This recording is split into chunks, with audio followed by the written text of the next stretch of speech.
Welcome, my friend. The storm rages outside, but here, in the quiet of this story, I invite you to find peace. Let the sound of the rain and the distant thunder guide you as you drift into a place of calm. This story is my gift to you, a gentle companion for a night of restful sleep. Relax, let go of the day, and let the story carry you into dreams.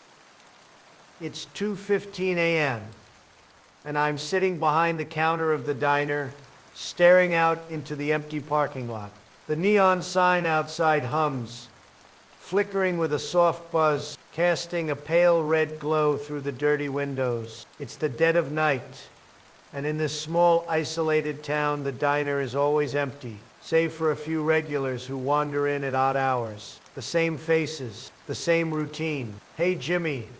The usual comes a voice from one of the booths, a low grumble. It's Sam, an old truck driver who's been coming here since I started working. He's always here late and always orders the same thing. It's almost as if he doesn't even have to think about it. "Sure thing, Sam," I reply, already turning toward the grill, flipping the eggs just the way he likes. "How's the road tonight?" He shrugs from his booth, his face hidden in the shadows, the lines of age and exhaustion making his features hard to read. "Same as always," he mutters, quiet. His voice trails off, like he's lost in thought, but I've learned not to press him for more. Sam's not the talkative type.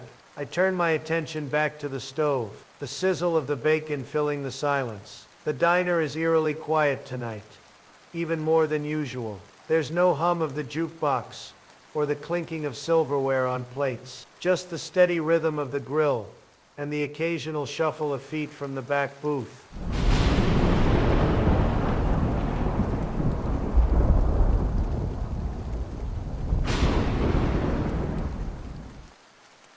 "I love the sound of thunder." "Okay, go on."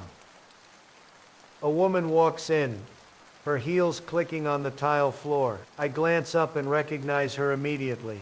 Betty, the only waitress who ever worked the night shift before me. But she's been gone for months, and the way she walks, it's like she's still in the same routine as if she never left. "Betty," I call out, but she just smiles and waves, sitting in the same booth she always sits in. The booth near the back of the diner, next to the window. "Same as always?" I ask, already knowing the answer. She nods, her face unchanged.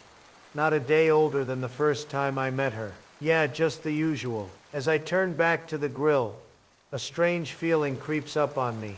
The air feels colder now, like something shifted. I glance back at the booth where Betty's sitting, but she's already staring out the window, her hands folded neatly in front of her. I try to push the unease down and plate the food for Sam, sliding it across the counter.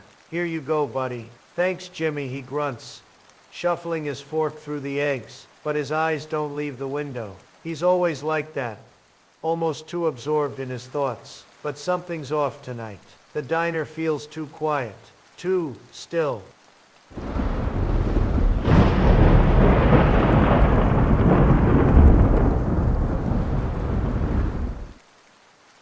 Go on. Go on to the story, okay? I glance over at Betty again. Her face hasn't changed. Not a wrinkle, not a hair out of place. The odd feeling grows, but I force myself to focus on the work.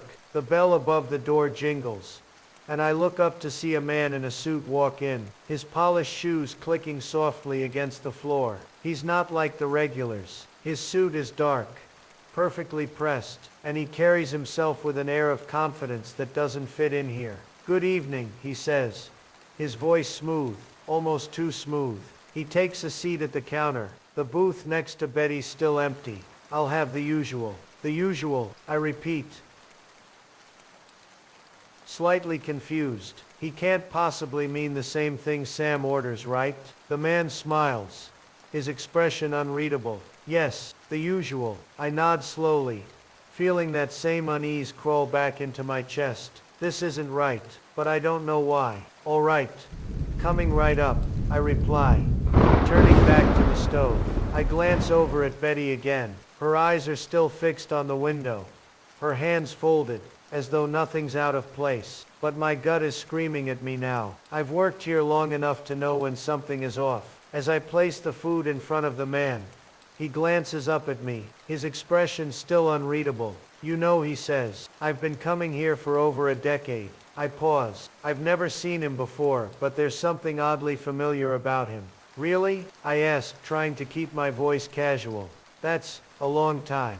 Ah yes, the same meal every time. Same time of night too. Nothing ever changes, he says, staring at the plate in front of him. I frown, setting my dish towel down. That's a bit odd, don't you think? I mean, same thing. Night after night? The man's smile widens.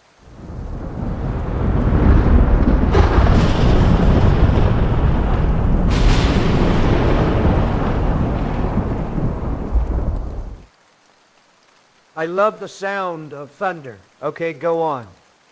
And for a brief moment, I catch a flicker of something behind his eyes. Something unsettling, something dark. You'd be surprised how comforting it is, knowing some things never change. I laugh nervously, but it doesn't reach my eyes. I look over at Betty again. She's still staring out the window, but I swear I can feel her eyes on me. Yeah, I say, trying to shake off the chill running down my spine. Comforting. But as I turn back to my work, I start to wonder, why does this man look so familiar? And why does it feel like I've been stuck in the same place, doing the same thing for years? The man in the suit keeps eating, his eyes focused on the food, almost methodical, like he's done it 1,000 times before. I try not to stare, but it's hard not to. There's something strange about him, something off. I return to my duties, wiping down the counter, taking a glance at the clock. It's already 3 a.m., the usual quiet hour, when the diner is supposed to be empty. But tonight it's different. There's something hanging in the air, like the diner is too. Still, I glance at Betty again, sitting in her booth with her hands folded, her eyes still glued to the window. She hasn't moved since she sat down. Her smile is faint but steady, as if everything is perfectly fine, just like it's always been. But I can't shake this feeling that something is wrong, something unsettling. I turn back to the man in the suit, who's just finished his meal, wiping his mouth with a napkin. He looks up at me, his dark eyes sharp, like he's been waiting for me to notice him. You've been working here for a while, haven't you? He asks, his voice calm, almost too calm. Yeah, I reply, wiping my hands on my apron. About 2 years now. Why? He leans back in his seat slightly, taking in the diner with a slow, deliberate gaze. And everything's been the same for you, I imagine. Day after day. Same hours. Same people. He raises his eyebrows. It's kind of comforting, don't you think? I blink, unsure how to answer. I guess it is. I mean, I've gotten used to it. I force a laugh, trying to shake off the weird tension in the air. The job's easy enough. Same thing every day. Kind of mindless, really. The man smiles again, but it's not a friendly smile. It's calculating. Mindless. Yes, that's the word for it. I look away, suddenly uncomfortable. What's this guy's deal? He doesn't look like he belongs in a place like this. His sharp suit and clean-cut appearance are out of place here, in this small, quiet diner. I hear the bell above the door jingle as another customer walks in. A woman this time, in a long coat, looking like she's just arrived from a long, tiring journey. She sits in the booth opposite Betty, her face tired but peaceful, as though this is just another stop on her trip. I glance back at the man, but when I do, I catch something in his eyes. Something odd. They're not looking at me anymore. He's staring straight ahead, his expression empty, as though he's waiting for something. Suddenly I get a flash of memory, something that feels distant, but familiar. I try to push it away, but the sensation won't leave me. I start to wonder if it's just a trick of the mind, but it feels so real. I grab the coffee pot and walk over to the woman who just sat down, trying to shake off the creeping feeling of dread in the pit of my stomach. Can I get you started with some coffee? I ask, my voice a little sharper than usual. She looks up and smiles warmly, her tired eyes meeting mine. Yes, please. Just coffee for now. I pour the coffee, but my eyes can't help but glance over at the man in the suit. He's still staring ahead, unmoving. as if he's frozen in place. My hands begin to shake, and I quickly look away, focusing on the woman's coffee cup. I hear the soft clink of a spoon on the counter, and when I glance back over, the man's gone. Just like that. Just like that. No sign of him. No trace. I look around the diner, my stomach dropping. The door didn't open. He didn't leave. Where'd he go? I ask aloud, more to myself than anyone else. The woman looks up, confused. Who? The man in the suit. I explain quickly, glancing around again. But he's nowhere. Not in the booth. Not by the door. Not even in the reflection in the window. Sorry, I don't think I saw him, she says gently, still smiling but now with a touch of uncertainty in her voice. I feel my heart rate pick up. What the hell is going on? I glance at Betty, still sitting in her booth, staring out the window, unmoving. She hasn't even acknowledged the man in the suit leaving. Or maybe she hasn't even noticed he was ever here. Something feels wrong. Something feels off. I wipe my hands on my apron, feeling suddenly restless. I go back to the counter, trying to focus on my work.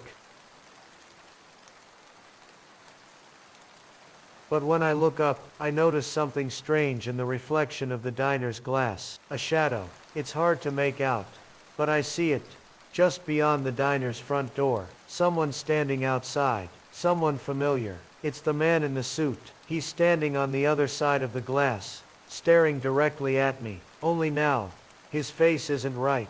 His eyes are black, completely empty, and his grin is too wide, like it's been stretched across his face. But when I blink, he's gone. Just gone. I freeze, staring at the empty space where he was, my breath catching in my throat. The bell above the door jingles again. I look up, and this time, it's Sam, the truck driver, walking in like he always does, with the same tired expression. Hey Jimmy, he grumbles, nodding as he slides into his usual booth. Hey Sam, I reply, forcing a smile. But my mind is still racing, heart pounding. What the hell is happening? The night seems to stretch on forever. I try to focus on my work, trying to drown out the creeping dread that has settled in my chest. The familiar hum of the jukebox plays softly in the background, and the quiet clinking of dishes fills the space around me. But it all feels wrong. I glance over at Sam in his booth. He's absorbed in his own world, just like always, shoveling food into his mouth without a care. Betty is still sitting there, her hands folded neatly in front of her, eyes staring out the window. She hasn't moved in hours. It's as if time has stopped. I try to shake it off. I've worked night shifts for years. This place is quiet. It's always quiet. It's just that tonight something is different. The door jingles again.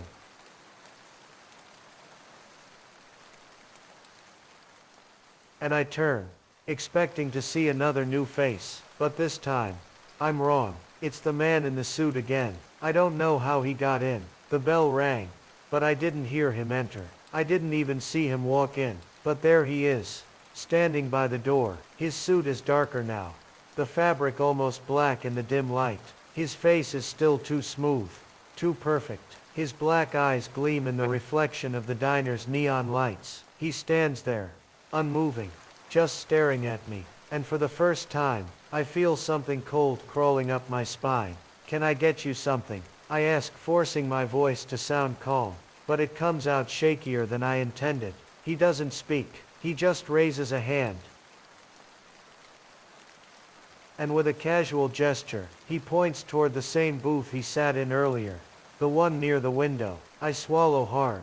You want to sit down again? I ask, still unsure of what's going on. But I can't help myself. I nod, trying to dismiss the unease that's tightening my chest. All right, I'll bring you your usual. But as I move to step around the counter, something feels wrong. The room is colder now. I glance at Betty. She's still staring out the window, as if she doesn't even notice the man walking past her. I step behind the counter and start preparing the usual eggs, bacon, toast. But I can't stop glancing at him, at the way he's sitting there, his eyes locked on me, unmoving. I feel like I'm in a trance, like he's pulling me in, making me do things without thinking. I carry the plate to his booth. My hands shake as I set it down in front of him. Here you go,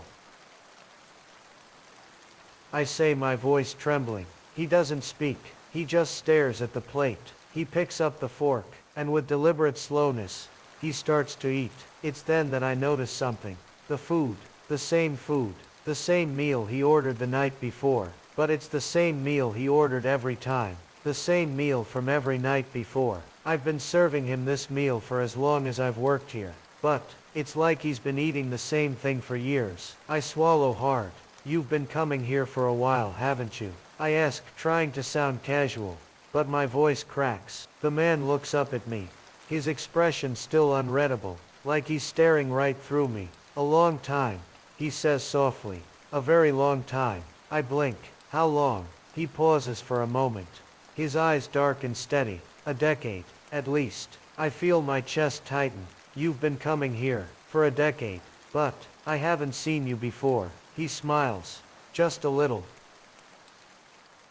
But the smile doesn't reach his eyes. Time is relative. His voice is almost too smooth, too calm. It doesn't work the way you think it does. Some things stay the same, no matter how much time passes. I can feel a lump rising in my throat. I don't know why, but his words hit me with a strange weight. Like they're more than they should be. It's like they're making sense in a way that I can't understand. But I've been here, I stammer. I've been working here for years, he interrupts gently. I know, but it's only been one night for me, for all of us. My blood runs cold. I step back, trying to compose myself. What do you mean? He tilts his head slightly. You're stuck, just like the rest of us. All of us, in this town, in this place, are stuck in the same night, over and over again.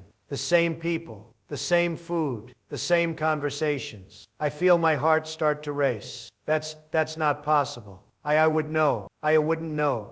He interrupts again, this time with a soft chuckle. Time doesn't work the way you think. You think you've been working here for years, but in reality you've been here for one night, just like me, just like all of us, trapped. The words hit me like a punch to the gut. I look around the diner again, trying to make sense of it all. The people, the routine, the same faces, night after night. But something feels off. I turn to look at Betty, but she's still staring out the window. The same blank expression on her face. She's been here all night. She's always been here. She's never left. I take a deep breath, but it feels like I'm suffocating. What do you mean, trapped? I finally manage to ask. The man's smile widens, but it's a smile full of emptiness. You're stuck in a loop. We all are. Every night it starts over again. You serve us. We eat. We leave. And then the next night the same thing happens. He pauses, over and over again. I feel my legs shake. This isn't real. I whisper to myself. This can't be real. But the man doesn't stop. His gaze is steady, cold. It's real. And you'll never get out. You'll always be here, just like us. I turn away, my mind spinning, my heart pounding. The door jangles again. More customers, more faces, filling the diner. But when I look back at the counter, the man in the suit is gone. I don't know what to think anymore. The bell above the door jingles again, but this time it doesn't startle me. I feel like I'm in some kind of dream, trapped in the same moment over and over, unable to escape. The man in the suit is gone, but something about his words has settled deep inside my mind, like they're echoing through the walls of the diner, vibrating in the air. Trapped. The same night, over and over again. I glance at Betty, still sitting in her booth, staring out the window as she always does. Her expression as vacant as ever. Her stillness is unnerving, like she's not even aware of the people around her. She's just here, existing in this loop that I'm beginning to suspect I'm a part of. I shake my head, trying to clear the confusion swirling in my thoughts. I need to focus. It's just a diner, just a job. People come in, they order food and they leave. That's how it's always been. I step behind the counter, trying to push the unsettling feeling away. The night is moving on, just like always. The regulars are here. Sam's still in his booth, picking at his food. Betty's still at hers. The occasional customer drifting in. But it doesn't feel right. It doesn't feel real. I glance up at the clock. It's 3:45 a.m. Suddenly I feel a presence behind me. A shadow in the reflection of the diner's counter. I turn quickly. But there's no one there. Just the same empty diner. I look back at the clock again. It's still 3:45. I freeze. My heart pounding in my chest. The seconds seem to stretch. I look over at Sam. He's still eating. Same meal. Same routine. The way he always does. But tonight, I see something different in his eyes. Something's wrong. I glance at the door. It's still open. The bell above jingles again. Another man enters. But this time he's not just a random customer. It's the same man in the suit. But now it's different. His eyes meet mine. And this time I don't feel like I'm seeing him for the first time. I don't feel like I'm meeting him. It's as if I've known him forever. As if I've seen him walk through that door 1,000 times before. I step forward. Unable to stop myself. You're back. I say almost in disbelief. My throat is dry. And I can't stop shaking. The man smiles at me. But it's not the same smile. It's colder, darker. Did you think you could escape? He asks. His voice too calm, too certain. He sits down at the counter.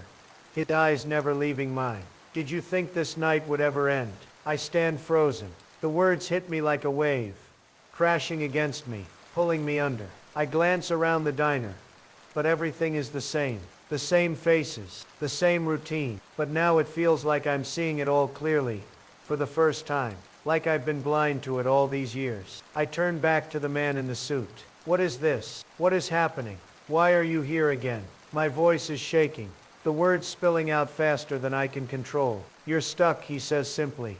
His voice quiet, just like all of us. I step back, my chest tightening. No, I'm not.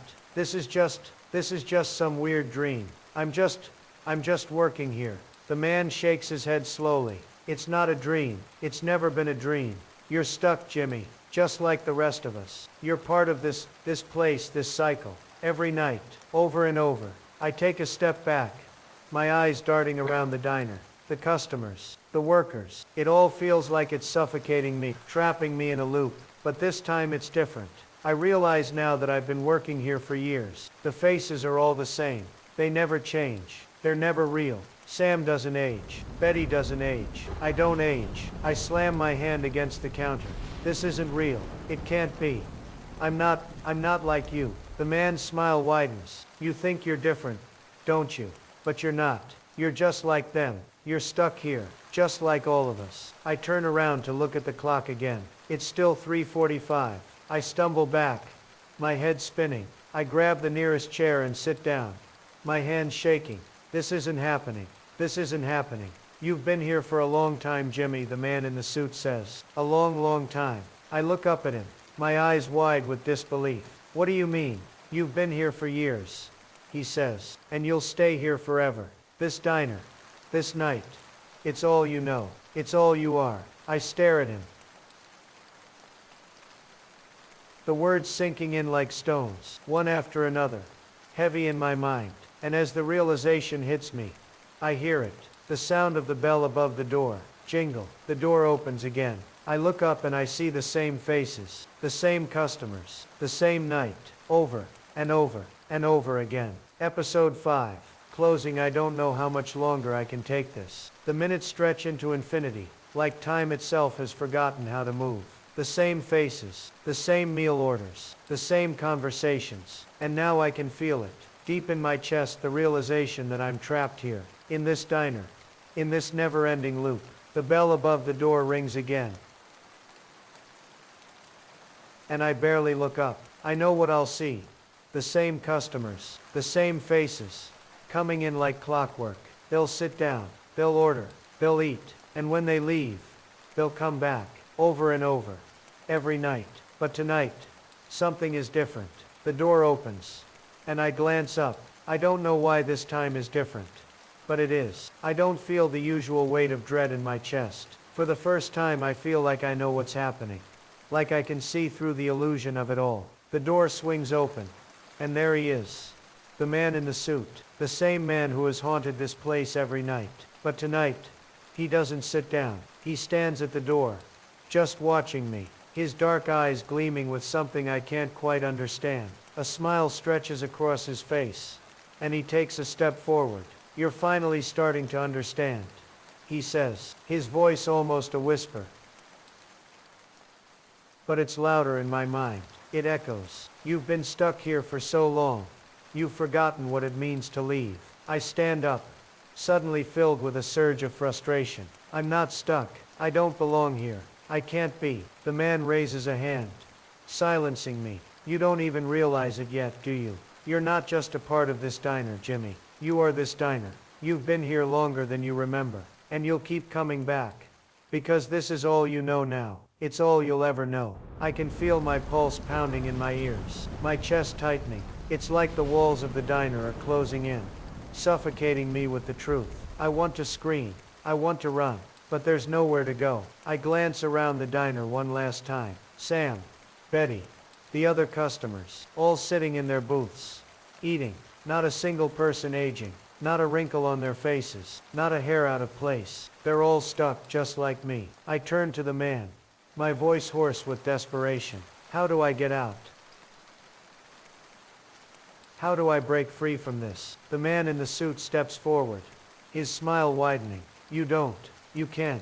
This is your place now. You belong here. His words hit me like a punch to the gut. A wave of exhaustion washes over me, and I slump back into my seat. My hands tremble as I look at the clock on the wall. 3:45 a.m. Again. I shake my head. No. I can't. I won't accept this. The man tilts his head, his grin stretching wider, almost impossibly wide. You don't have a choice, Jimmy. None of us do. We're all here. And we're never leaving. I look around at the diners. The same faces, the same routine. The sound of the jukebox hums softly in the background. The same song repeating, over and over. The man in the suit takes one last step toward me. It's too late. You've already joined the loop. There's no getting out. I feel the weight of his words settle on me, like a stone sinking to the bottom of my soul. There's no escape. I've been here for years. But I didn't even know it. The diner, the food, the customers, everything is part of the loop. The endless cycle of the same night, over and over. I close my eyes, my mind reeling, and when I open them again, I'm standing behind the counter once more. The same plate of food in front of me, the same customers, sitting in the same booths. I hear the bell above the door jingle again. I glance up. The man in the suit is gone. I take a deep breath, but the weight in my chest doesn't go away. I look at the clock again. 3:45 a.m. Again. The same night. Over. And over. And over. Some cycles we can never escape. Some places we're bound to return to, no matter how hard we try to break free. And sometimes the hardest thing to accept is that we've been here longer than we realize.